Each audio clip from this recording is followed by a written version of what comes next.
half of all marriages will end in divorce, but these rates are alarmingly higher among low-income and ethnically diverse couples. Unfortunately, when these couples divorce, they suffer huge financial losses, and a cycle of poverty is created.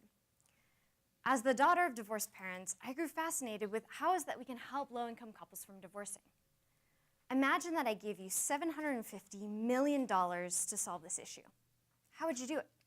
Well, one option might be to change the way that these couples communicate with one another. You might teach them to avoid rolling their eyes or raising their voice during conflict.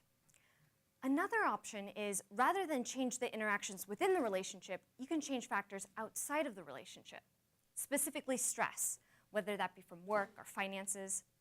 The ultimate question is, which is the better option? How would you invest your money? Well, in 2006, the US government invested $750 million on one option, communication.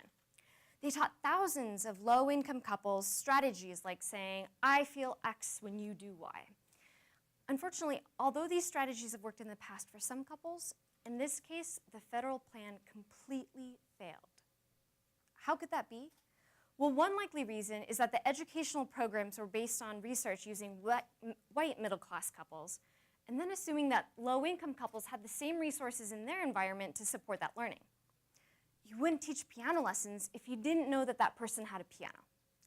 So clearly, communication doesn't tell the whole story. So my research addressed what kinds of stressors impact low-income Black and Latino couples.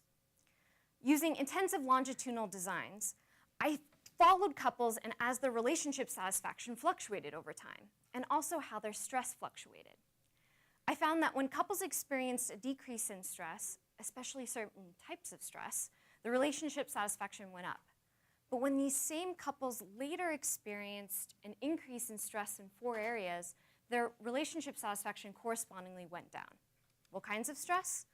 Work, finances, health, and discrimination. More importantly, these stressors were a better predictor of their relationship satisfaction than their communication patterns.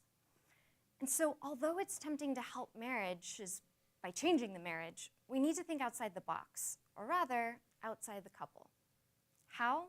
With public policy.